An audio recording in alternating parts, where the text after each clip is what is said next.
I just want to start by saying, good afternoon, everyone, and thank you for coming to this lecture today. It's so lovely to see so many of you here, and I'm really delighted to be here as well.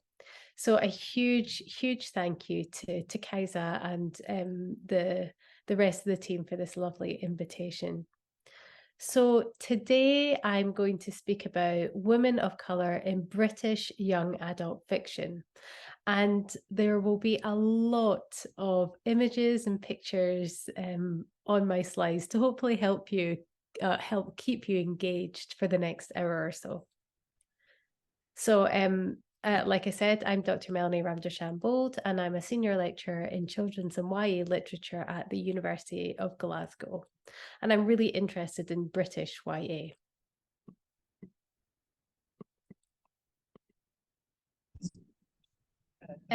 So just to give you a bit of context, there is a very long history of women of colour being misrepresented and maligned in the media and in cultural outputs as well, if they're portrayed at all. So while the experiences and representations of women in colour in the media has changed over the decades, more recently, the nuanced and intersectional experiences of women of colour are often overlooked in the British media in favour of more reductive representations. And don't worry too much if you don't know that much about the British media or British YA. I'm going to give quite a lot of context here. So misogynoir and Islamophobia are particularly rife in the British media. In the UK, the UK press, the right-wing press, is absolutely obsessed with Meghan Markle, a really problematic depictions of Meghan Markle, especially in comparison to Kate or Catherine. And also the Prime Minister, thankfully the former British Prime Minister's comments about Muslim women.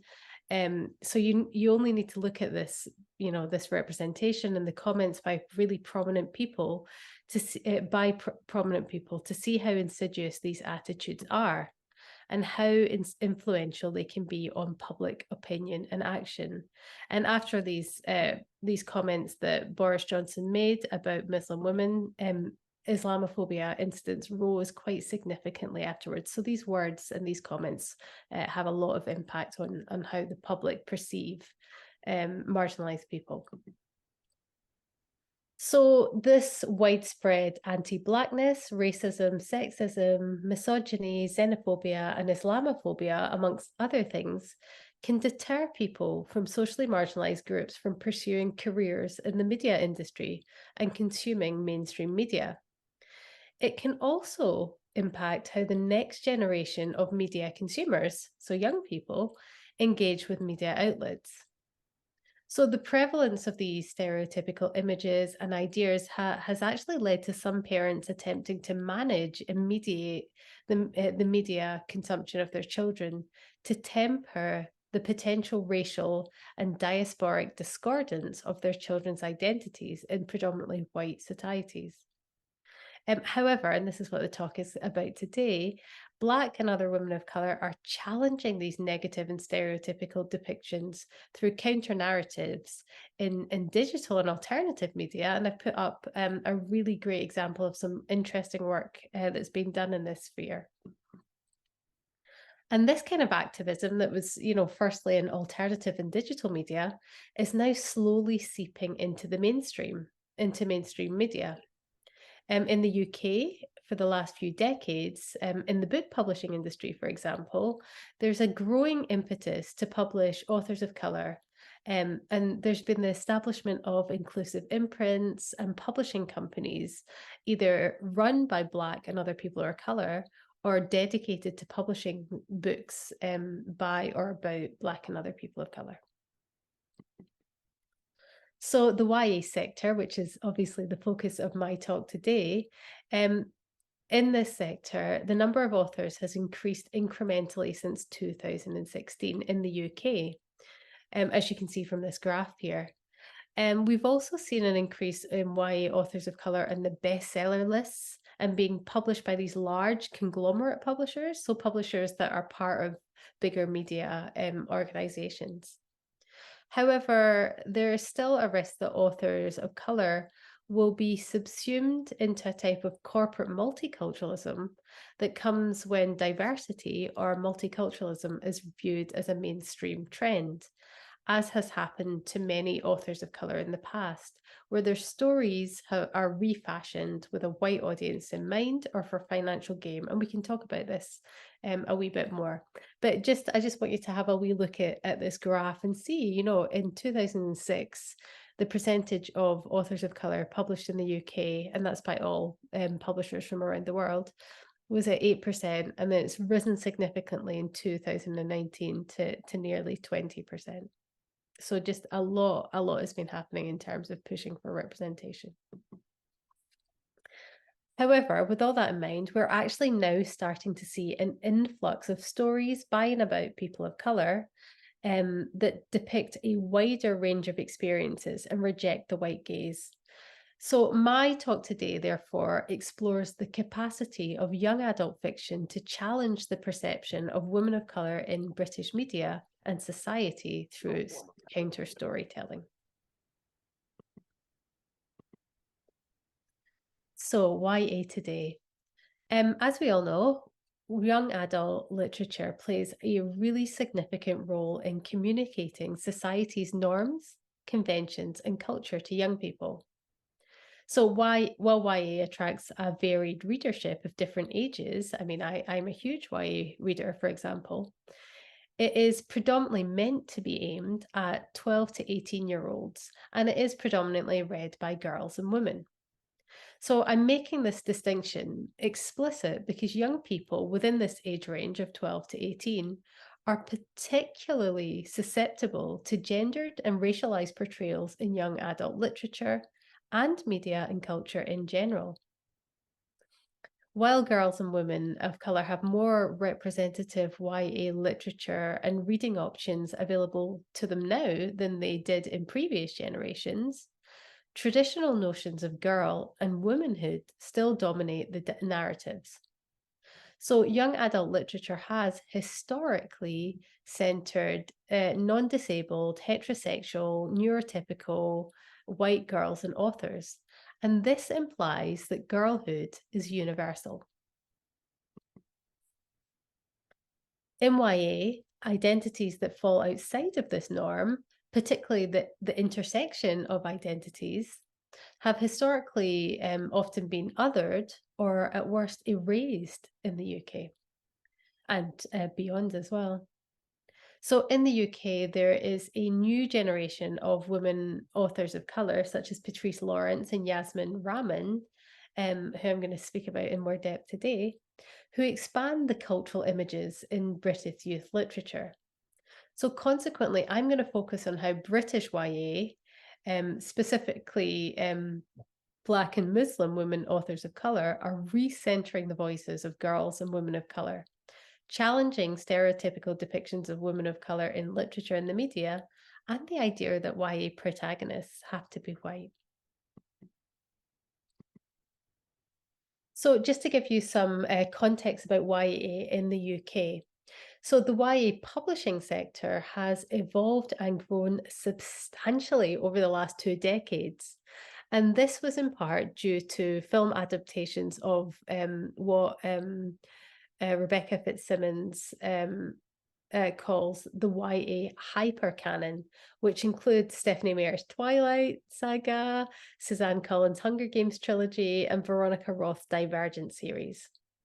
So during this very buoyant period, which was between 2010 to 2015, the field of YA became commercialized, giving it a much wider and global appeal. The number, as you can see from this graph here, the number of titles and authors being published, and thus the market value, increased substantially during this period. However, authors of colour, particularly British authors of colour, were woefully underrepresented in the British YA market, as you would have seen from the previous graph. Authorship was, and it still is to some extent, dominated by white women from the United States of America. So, despite the general downturn in the YA market, both in sales and output, since this series of global blockbuster series ended, YA remains firmly in the public consciousness. And this is not least because of its position at the forefront of the diversity conversation within the publishing industry, but also because of the numerous high profile examples of, things like cancel culture and the culture wars that are happening in the UK and in the US at the moment. So the YA market, like I said, especially in the UK, is much more racially diverse today than it was during that very white hypercanon era from 2010 to 2015. Despite there being far fewer books published in 2020 than there was at the peak period of 2012. So this increase in racial diversity in authorship has not stopped white authors and other dominant group authors from tapping into the growing trend of diverse books. And by diverse, I mean, books by and about people from socially marginalized groups. So disabled, neurodivergent, queer, religious minorities, Black and brown, etc. So, diverse books have become very popular in recent years. And, people from dominant groups have still been writing out of their own experiences. And this has led to a number of cases where the authors and books were cancelled due to their stereotypical depictions of socially marginalized groups. And I've put a few examples here. I'm not going to speak about them in great depth, but they're worth looking at if you're interested in issues of cancel culture. These three in particular are really interested in exploring. So Redeem Sims Bishop describes consciously culturally conscious books which depict socially marginalized groups in an authentic way, typically from an insider's perspective or from someone's lived experience. She argued that cultural authenticity is, and I'm just going to read this quote out, an elusive term that carries a number of different connotations. It has to do with the success with which an author is able to reflect the cultural perspectives of the people about whom he or she is writing and make readers from inside the group believe that the writer knows what's going on. So today I'm going to talk about culturally conscious books by authors who are insiders to the communities that they write about. So the way that gendered and racialized identities are portrayed in young adult literature may contribute to how adolescent readers develop their own identities or how they imagine certain roles and their place in society. So it's really important to note that representative literature is important for both socially marginalized readers and for dominant readers.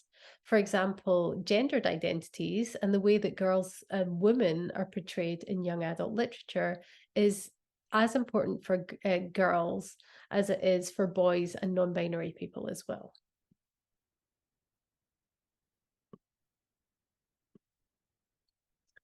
So many series in the YA hypercanon, for example, and I'm sure a lot of you have read The Hunger Games, Twilight, Divergent, and Harry Potter, and you might recognize these tropes, etc. So many of the books in the hypercanon have been lauded for their depictions of these kind of strong girl protagonists who challenge stereotypical representations of girls. The Hunger Games and Divergent trilogies and the Harry Potter series, for example, feature girl protagonists who challenge gendered expectations and in their respective worlds resist oppressive social structure and they have to fight to make their worlds more progressive. So while these books and the dystopian genre have won acclaim for being subversive, the protagonists, are still typically white, heterosexual, cisgendered, and non-disabled. So scholars such as Tabor, Woloshin, and Lane, and I can share the reference for these after the lecture, also argue that these books reinforce gender norms and thus uphold the heteronormative status quo. Okay, so going on to the sort of crux of the talk. So today I'm going to show you case studies of 2 UKYA books, so British YA books, written by British women of colour, which includes interviews that I undertook with the authors. So the case studies were undertaken to examine the multiplicity of experiences that informed the authors' depictions of young British women of colour. The cases offer insights into how the identity development of British adolescents of colour is represented in youth literature, how women of colour have adapted traditional YA templates to reflect the experiences of Black and brown girlhood, and how age intersects with gender identity, race, ethnicity, and mental health, which is quite a significant part of the books. So the epistemology for this research is rooted in feminist, post-colonial and critical race theories, which complement the focus on the gendered and racialized identities of the protagonists and of the authors as well. And at this point, I want to acknowledge my positionality as a researcher. I am neither Black nor Muslim, so I am not an insider to either of these communities. However, I am very embedded in the YA community of writers and publishers in the UK and have built up very strong relationships of trust with authors of colour over the last few years. I'm also very much a third culture kid with very hybrid and intersectional identities, which I'm going to talk a wee bit about today. Intersectionality, that is. Additionally, this research is going to be published next year, and the publication of this research was read by both Black and Muslim scholars ahead of submission. Okay, so the 2 UKYA novels chosen for the case study are Rose Interrupted by Patrice Lawrence and All the Things We Never Said by Yasmin Rahman. A number of factors informed this selection. Both novels were written by British women of colour and feature young women of colour, protagonists that subvert mainstream expectations and stereotypes. The novels were published in 2019, a year, if you remember back to the graph, that saw the highest percentage of authors of colour published in the UK. And both books are published by 2 global publishing companies. Rose Interrupted was published by Hachette, which is one of the big 5 publishers, while Hotkey, which is an imprint of the Swedish-owned Bonnier, published All the Things We Never Said. So both novels fit in the contemporary realism genre, although also cross over to the thriller genre and are centered around the core themes of mental health. Each book is told from multiple points of view.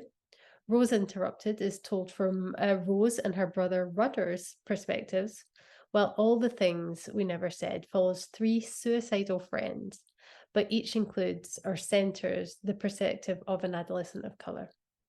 So the chosen books centre on protagonists from different cultural heritage. Rose is mixed heritage, Black British and white British, while Marion is British Muslim. And the authors also, so Patrice and Yasmin are at very different stages in their careers and come from different ethnic and cultural backgrounds, which really provides different perspectives on authorship. Okay, just to give you a kind of overview of the books.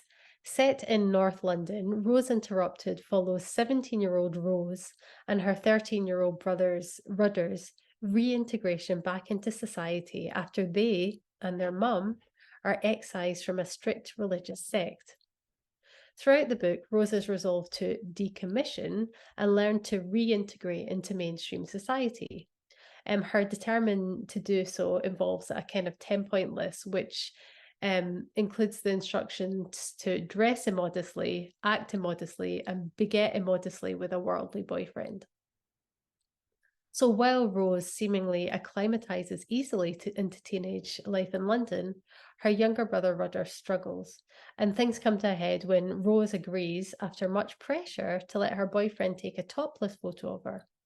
So, like I said, Rose and Rudder are mixed heritage, and there are acknowledgements throughout the book to the multicultural London setting. However, race is not the central tenet of the book, as it has been in the past with books by UKYA authors of colour. Instead, the book focuses on issues that are pertinent to teenagers today, sexting and revenge porn, in addition to exploring like strict religious practices and confrontation of organized religions. Okay, and All the Things We Never Said is set in England, and like I said, it's told from this 3 points of view: Mary and Mia, Cara Saunders, and Olivia Castleton. The 3 teenage girls are brought together by their desire to commit suicide, and after they join a website that matches people with partners and allocates them a date and method of death. The different points of view enable the reader to understand how mental health affects us all differently. Mary's depression and anxiety is all-consuming. Cara blames herself for her father's death in an accident that also left her disabled. And Olivia, who is dealing with the psychological effects of being sexually abused by her mother's new boyfriend. So over the course of the book, the 3 girls develop a strong bond due to their shared understanding of each other's experiences and decide to break the suicide pact. However, the web starts sending them false messages, playing a sinister game with them to stop them from breaking the pact. Like I said, although the book is told from different points of view, Mary, the 16-year-old British Muslim, is the most prominent character.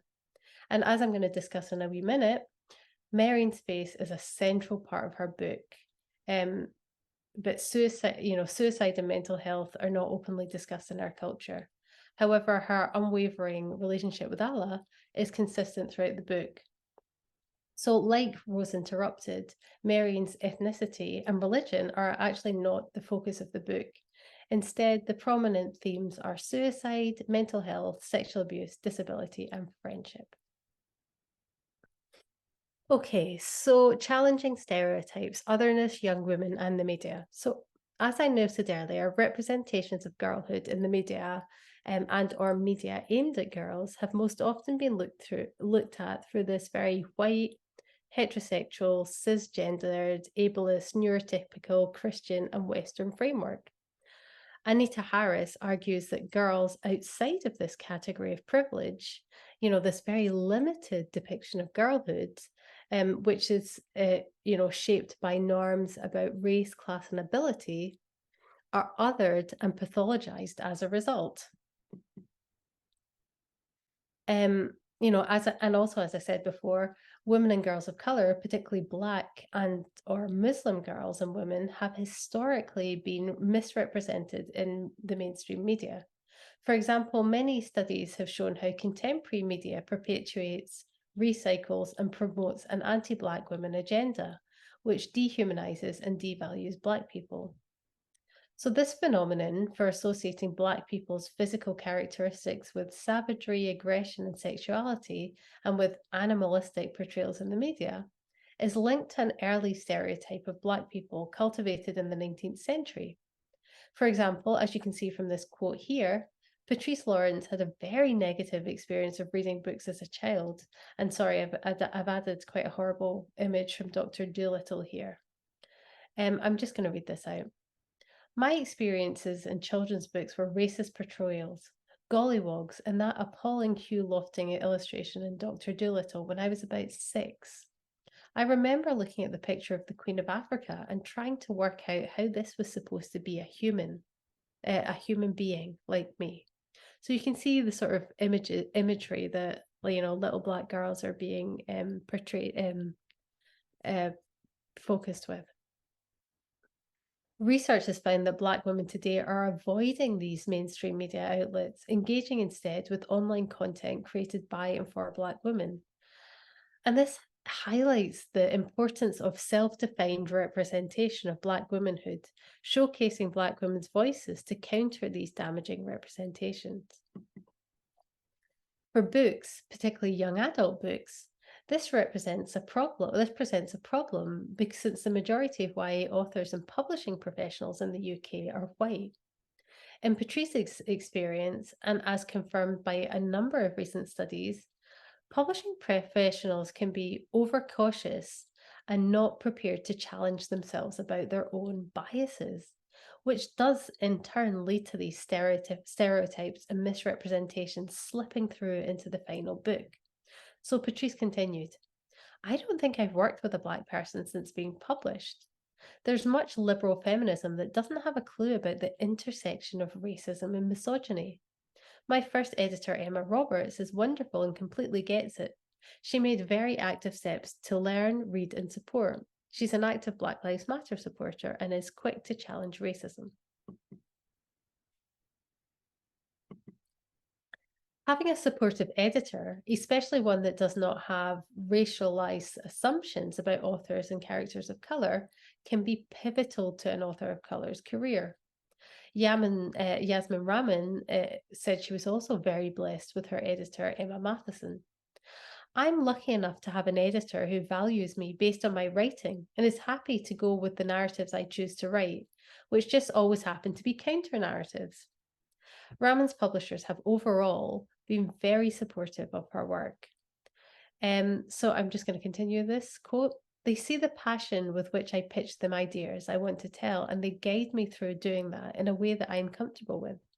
I always worry that they might be leading me down more towards stories about culture/religion issues, but I think a lot of that is down to my anxiety and not realizing that that's actually what I want to write about. So just to give some context, there has been ongoing anti-Muslim discourse in Western media since the 1970s and 80s. This was inflamed during the Gulf War in the 1990s and the subsequent war in Iraq in the early 2000s following 9/11. Studies have found that Western media presents Islam as violent and monolithic, as a religion that subordinates women, while Muslims are depicted as religious fanatics, brutal, and terrorists. So the British mainstream media has been instrumental in perpetuating negative views of Muslim and Islam based on fears after the attacks, so after 9/11, but also the 7/7 attacks in London. So this, the demonization and exclusion of Muslims is an underlying form of systemic violence, which is often obscured by the subjective violence of the terror attacks. And this has led to the inevitable alienation of Muslims from Western societies. And I can talk through in the discussion, I can talk through some of the tropes and stereotypes that exist in children's books and YA books about Muslims. So Rahman argues that I think a lot of what happens is the problematic thing that are shown in books with Muslim protagonists are based on culture, not religion. And then to a reader, they just equate with Islam, which perpetuates even more false and negative information about religion. So Yasmin notes how this has influenced her reading experience. And I'm going to read the rest of the quote here. I didn't really start reading for pleasure until my final year in university, where I discovered YA Lit. After I realised that most of the books recommended to us on our reading lists were about white characters, I went looking for books with Muslim protagonists and was so sorely disappointed. Every single character I read in that period was about Muslim girls being forced to wear the hijab, being forced to have arranged marriages, or having secretly relationships with white boys, or Muslims being terrorists. Always an issue based around them being Muslim. None of the books I read during that time contained a Muslim character who was content in their Muslimness, which I sorely wanted. I still think to this day it's very hard to find books or even media portrayals in general with Muslims just going about their everyday lives. It seems unfair that non-Muslim get to be heroes in adventures and thrillers and books of all genres. But every time there's a Muslim character, it's always the main issue of the story. It's as if we have no life outside of our religion. I do think this is largely down to the portrayal of Muslims in the real world, on the news, etc. We are always demonized and cast in a negative light, so of course that becomes the thing that most people connect with the religion. And ergo, writers feel drawn towards telling those stories because they know it's going to sell. And that's a really important point that we can come back to. However, Yasmin stresses, that's not to say I think people should only write characters that share the same identity as them. Excuse me. We need diversity in books for sure. I think it's just about knowing which stories are yours to tell. Conversely, Raman notes how many problematic and stereotypical depictions of Muslims in YA have been written by both Muslim and non-Muslim authors. And this ties to Animix Saha's argument that people of colour working in the cultural industries can also reproduce reductive representations around race and ethnicity. This might be especially so since many YA authors of colour have talked about how they were encouraged by their publishers to write stereotypical depictions of their ethnic, religious, or cultural heritage in order to appeal to a kind of white audience. For Muslims, Raman notes, this is typically to write narratives that centre on terrorism, arranged marriages, or someone struggling with their faith. So, the idea of religion, ethnicity, or other social marginalizations being incidental to the protagonist's story is something that other YA authors from socially marginalized groups have discussed as well. And we're going to talk about this kind of incidental nature of diversity. For Yasmin, as she notes here, it's the idea that Muslims cannot be happy with their religious beliefs. I'm going to just read this quote. It seems to be that most Muslim books I've read in the past have involved people struggling with their faith, but that's not the case for the majority of us. While those kinds of Muslim books sell, it shouldn't have to be a defining thing. We can have successful stories told about us without religion being the main issue. So in All the Things We Never Said, Marian's religion is, according to Yasmin, not an issue, not part of the plot, just a thing that's there. So in the book, Marian is happy being a Muslim, and her new friends, Cara and Olivia, are just, accepting and understanding of this. For example, there's a part in the book where they go to the food court to eat, and Cara specifically asks, is anything here halal? Which is Marian is touched by, and it's just small things like that include the religion, but don't make it a defining part of the book. So that being said, the journey to write and publish religion in such an incidental way was not straightforward for Raman. Raman was first published in A Change Is Going to Come anthology, which brought together established writers, including Patrice Lawrence, alongside unpublished authors in response to the lack of authors of colour being published in the UK. And this was in 2016-17, so the discourse was fairly new in the UK. So Raman's short story, Fortune Favours the Bold, is about Islamophobia and terrorism and explores the impact of terror attacks on the British Muslim community through the eyes of a young hijabi-wearing woman. After publishing this story, Raman was advised that writing this type of narrative as a Muslim could be commercial and would sell well. So as a result of this, she shelved All the Things We Never Said to focus on writing a novel centering on terrorism. However, she quickly abandoned the new book, despite being told that it was a hot topic that would sell, to go back to All the Things We Never Said. So she detailed that there's always a conflict between, I'm going to read out this quote, what I want to write and what I think I should be writing, but argued that ultimately I don't want to be pigeonholed as a Muslim writer and as someone who only writes about Muslim issues.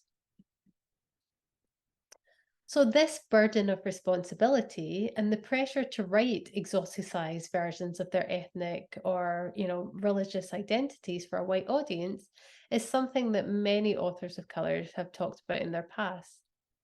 This responsibility also comes with being a role model. Yasmin has received many nice emails, reviews, comments, and messages for young readers. And I'm going to read some of this quote out. It's been really nice to hear Muslim teenagers saying that they feel represented. That is the thing that I wanted to do most. I grew up with no characters that felt like that, I could relate to. To be able to give that to someone else feels amazing. And Raman then goes on to outline the role that youth literature plays in educating dominant group readers. And I'll read the rest of this quote. Books are often the first and sometimes only place that some readers come across women of colour or Muslims. With the negative bias set by the news and media already, books are such an excellent place to challenge the perceptions people already have. I think because of the, there's a bit of a feedback, but I think because of the breadth of the medium, there are so many stories that could be told about these things and so many different aspects to be explored. And publishing, to me anyway, seems to be the most accessible place for these types of stories to centre these characters and topics.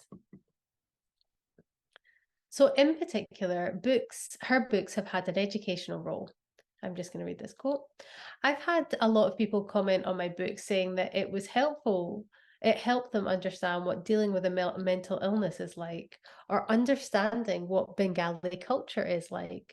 So there's some proof that challenging has happened. So just to give some context, Black, Asian, and other ethnic minority communities in the UK are at a higher risk of mental health problems than their white counterparts. However, mental health stigma can be particularly complicated for people within these communities because they face what Faye Gary terms a double stigma. And this means that Black and other people of colour with mental illnesses face double prejudice and discrimination based on both their racial identity and their mental illness. So, according to numerous studies, stigma is particularly rife in Muslim communities. Yasmin actually outlines this issue in the introduction to the book, saying, I grew up in a very traditional Bengali Muslim family, similar to that of my character Marine. In our culture, there is little understanding of mental illness. I remember assuming I was abnormal, that there was no one who could understand me. When asked about this in the interview, Yasmin explained that she had not encountered Islam and mental health in the media. I'm just going to read this quote. At the time I was writing All the Things We Never Said, there were a few Muslim influencers who had started talking about their mental health publicly. Nadia Hussein being one of them. It was just so nice to see someone Muslim being so open about their struggles. She even did an excellent documentary about her struggles, but sadly, I don't think the same has come across in books or films or TV that I'm aware of anyway. And just give some context, Nadia Hussein won the Great British Bake Off in 2015 and has become a bit of a national treasure since. And she's such an important figure. I don't have time to talk about her today, but she's a really important figure in kind of reimagining what a Muslim looks like. So this lack of coverage about Muslims and mental health, coupled with the silence in our own home and community on issues of mental health, was difficult and isolating, and a difficult and an isolating experience for Yasmin. I'm just going to read this quote. When you're a teenager and everything is so confusing in your life, you just need to listen. I don't have that as a teenager, which is partly why I turned to writing. That's what motivates me to try and get people to talk about the things that were never said. And this has really impacted what Yasmin writes and how much of her experiences she lets filter into her work, as you can see for the rest of this quote. I think even when I'm writing plots or subplots that aren't entirely about an aspect of a character's identity, it's still explored. So, for example, in All the Things We Never Said, we get a sense of the Bengali culture's attitude towards mental health, even though the focus is on the friendship between the girls and Marian's personal struggles. I find that being a brown woman with mental health issues alters the way I go about life, perceive life, and so many other deeper things. It's a fundamental part of my identity, and I think I sort of can't do justice to any other viewpoints. So this focus on intersectional and hybrid identities is one way that UKYA authors are providing counter narratives to some of the inaccurate and Orientalist representations that have formed the foundation of children's and YA literature in the UK. Diverse and inclusive storytelling is crucial. However, it goes beyond representation. Even within narratives about race and ethnicity, gender identity, and other social marginalizations, stories are often still erased.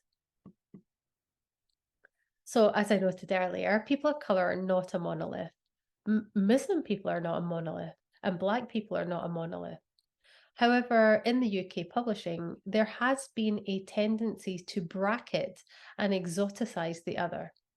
In the past, although this has really started to change quite slowly in recent years, UKYA did not recognise sort of diversity within different ethnicities, namely characters with hybrid and intersectional identities.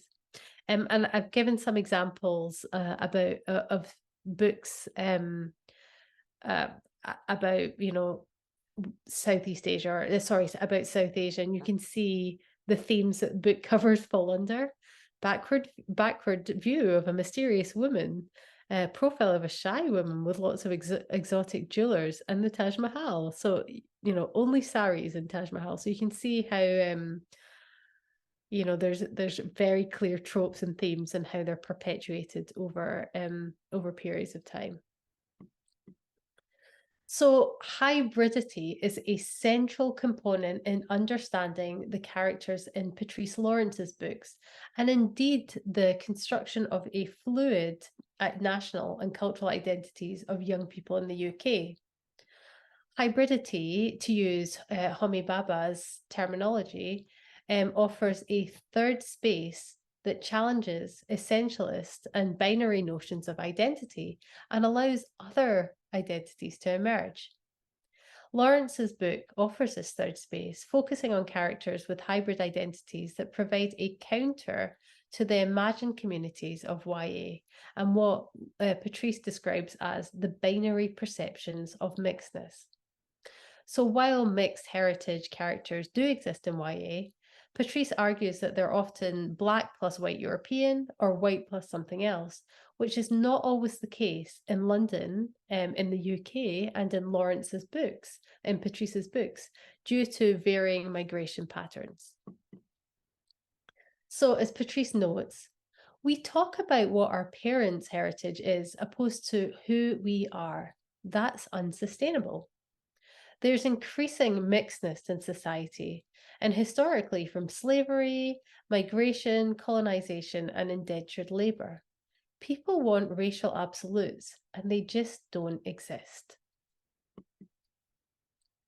Patrice also observes the many instances where mixed heritage characters, particularly girls and women, are fetishized.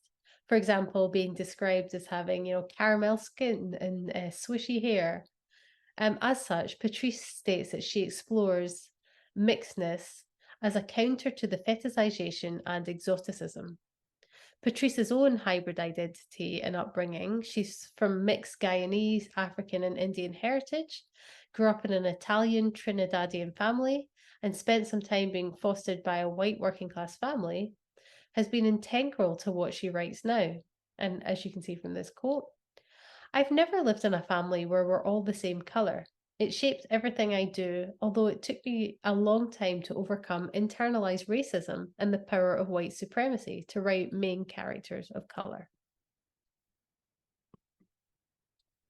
So Rose Interrupted, along with all of Patrice Lawrence's other books, presents a very multicultural London. Although it's not explicitly stated in the book, Rose is, mixed heritage with a Black British presenting father and a white British mother. And there are signposts throughout the book that nod to her Black British heritage, such as the mention of hair, her use of coconut oil, etc. However, at Rose's school, the pupils, while mixing heritage, seem to group together based on their identities. I'm just going to read this book quickly out because I want to really speak about Fairy Kai in a minute because it's really interesting. So everyone had been huddled together in their little groups. The Turkish boys together, the African girls together, the Asian girls in headscarf all together. The white girls and the Caribbean girls had mixed up a bit, but they didn't want Rose to the mix. Kai said it wasn't personal. Most of them already knew each other from school and mosques and other places. Later, he said it was because she didn't look like anyone else. Her fairy Kai clothes were making a statement that no one knew how to answer. So Rose's alternative dress sense and her inexperience of life outside of the Pilgrims, the religious sect, leads her to having difficulties fitting into these established groups and set identities. However, she does not attempt to fit in fashion-wise or seek acceptance from her peers. In fact, Rose's identity is one that is not often seen in UKYA books. As a self-confessed geek herself, Patrice often writes Black or characters with mixed heritage that are geeks. In Rose Interrupted, it's primarily Rose's brother Rudder who is interested in things that people generally consider geeky. However, Rose has an interest in Japanese culture, particularly Japanese fashion. And after the rigidity of life in the religious sect, Rose experiments with her fashion and identity post-Pilgrims. However, perhaps in resistance to her past life, where her identity was subsumed into the religious culture, it is the reason that it manifests in such an elaborate way. I'm not going to read out this quote, but this is the reason why she decided to dress colourfully. So colour appears in Rose's clothes post-Pilgrims through Fairy Kai fashion, which is a hybridized form of Japanese identity. This type of fashion emerged or is still prevalent in the Harajuku area of Japan. So kawaii fashion, including fairy kai, is an increasingly transnational phenomenon, and one that is an emblem of Asian youth culture globally. Fairy kai is a subculture practiced primarily by young women and is characterized by pastel-colored clothing and accessories, and is typically associated with light skin. Scholars have also argued that the kawaii fashion is a resistant and subversive practice. By wearing fairy kai, Rose has consciously challenged the standard dress code of society and using fashion to differentiate herself from society. As noted, it's also a counter to her anonymous experience of being in the Pilgrims. When she goes back to the Pilgrims wearing subdued clothes, Rose notes the feeling of anonymity. And scholars have argued that those who wear kawaii fashion in the Harajuku districts do so as a tactic of empowerment through the avoidance of adulthood, its associated burdens, by participating in childlike play.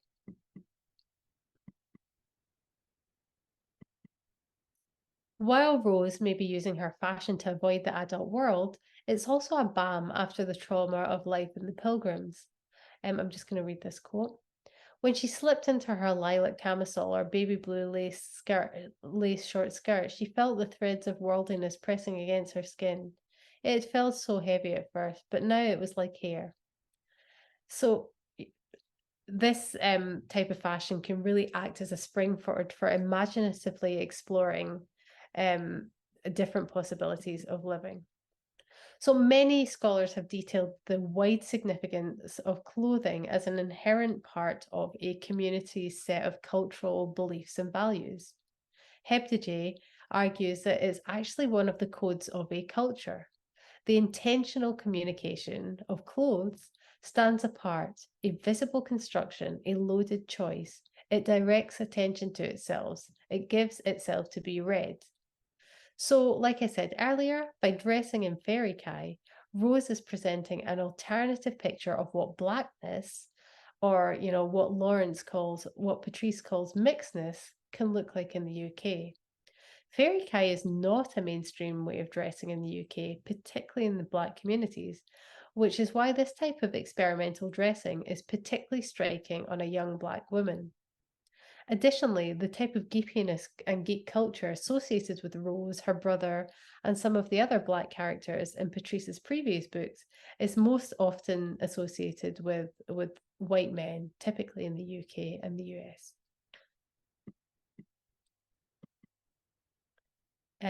Okay, so I'm coming to the end of my presentation, and I just want to talk about like this notion of roots and heritage. So Paul Gilroy, Professor Paul Gilroy, whose work is really interesting, has argued that multiculturalism and multicultural policy has framed identity through this idea of roots and heritage rather than the complicated roots of individual identities.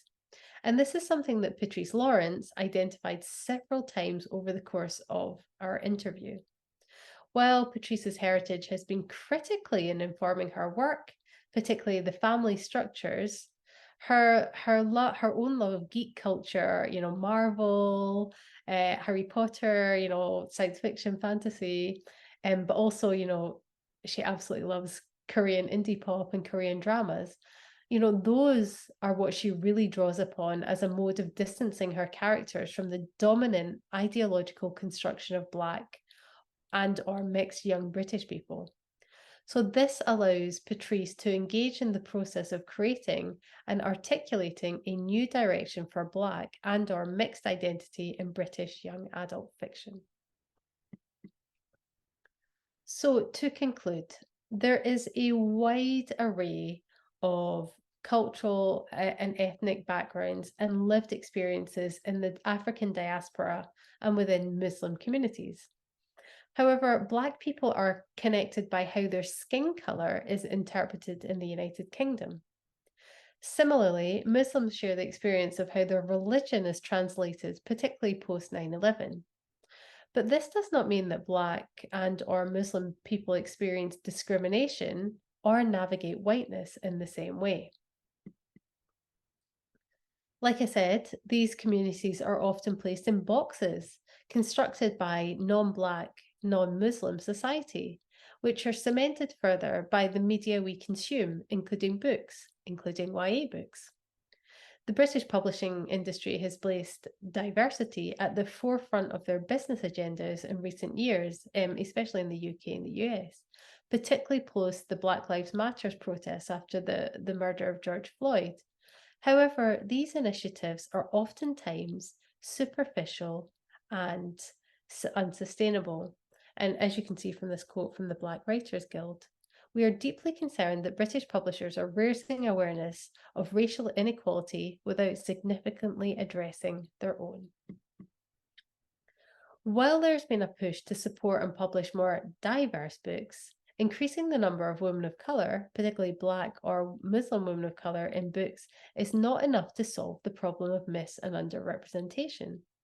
Women and girls of colour are subject to multiple forms of discrimination, racial, gendered, and cultural oppression. And it's important that publishers think about how authors reflect these complexities.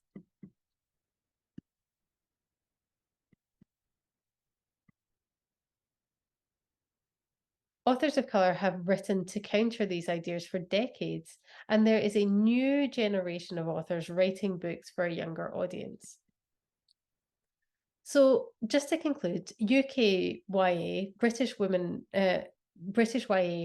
women authors of colour are using their writing as a means to explore social, political, and cultural issues while also dismantling outdated and negative portrayals of Black and brown lives in the UK. Authors such as Patrice Lawrence and Yasmin Rahman are depicting Black and other people of colour as complex, multifaceted, and relatable. The girls in the books that I've just, talked about have to define themselves against socially constructed ideas of Blackness, of mixedness, and Muslimness, which are still being portrayed in the mainstream media, including publishing. The books and characters explored in the talk today are just two of many British YA books by women of colour that challenge notion of British national identity while simultaneously showcasing emerging hybrid identities and literary cultures. Thank you.